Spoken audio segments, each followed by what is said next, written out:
Hello everyone, Mighty Benaya here, and I am casting the 100 game, the Asia 100 game with my buddies Orange Pit, C4, Lava Lamp Man, which is Biden's 8, and King Bowler over here, who is now surrounded by AIs.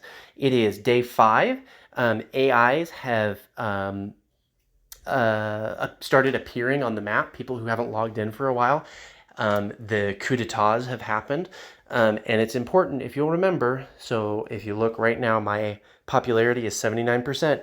It's important to go over to those AI, and I've already given him right of way,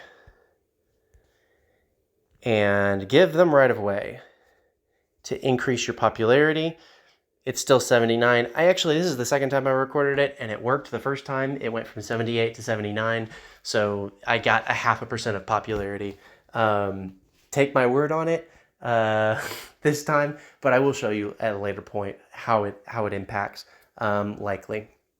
But King Bowler is slowly moving towards us.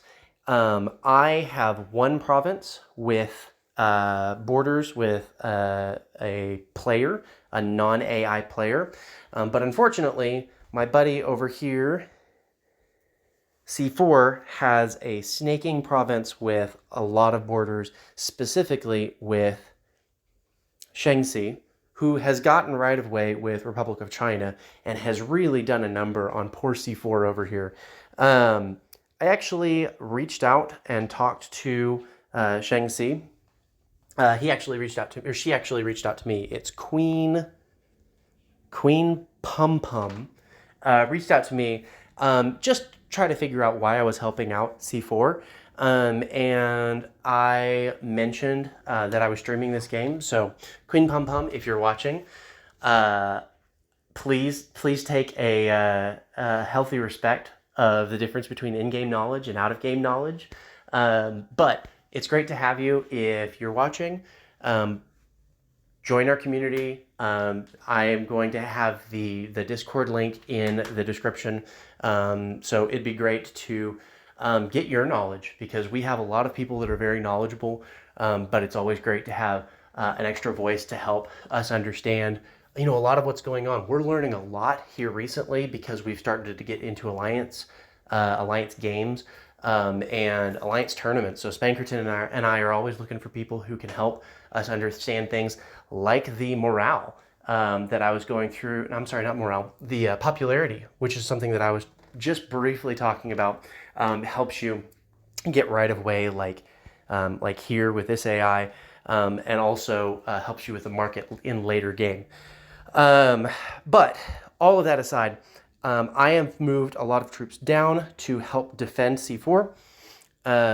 In addition, we have had Korea move down to help C4. Hopefully we can evict Queen Pum Pum from the area, so that C4 is a little bit more stable. It looks like there's only 10 troops, but more are coming on the way. So we'll see what happens there. One thing that I do want to mention specifically to Orange Pit, but also mention it to everybody. Know when to force march and know when to not force march. So something that Orange Pit did early on was he force marched all of his troops over to help C4. When you force march, it decreases your troops' morale. When your troops' morale decreases, their effectiveness in fighting decreases. So if you have a troop with 25% morale and they're fighting a troop with 100% morale, it's like they're fighting 4 troops, because the morale penalty that they have is so harsh. So 9 times out of 10, you do not want to force march. When you do want to force march is when you've got a cavalry unit or an infantry unit in an enemy's backcountry, and you're capturing their provinces in the back, to A, slow them down, B, take their resources, drop their morale low. That's when you want to force march your troops, when you can quickly and effectively capture provinces. Otherwise, you don't want to ever do it. Other than that, it is day 5, so I am building railroads. I encourage my teammates to do the same where they can. I just spent a large amount of wood. Check the stock market constantly. I've got, oh my goodness, I'm buying this lumber. This is what I mean by using AI in the stock market. Sometimes you'll get really, really good prices. So watch the stock market for good prices. I need iron, but it's not quite as cheap as I want it, and I'm running out of funds, so I'm not going to buy any. But if you watch the stock market, you can consistently find good deals on lumber and on iron because the AI will sell it for cheap. So I'm building railroads. I encourage you to do the same. If you want to continue seeing this game, go ahead and subscribe so that you can see when I upload new videos. Soli Deo Gloria, and I will see you next time.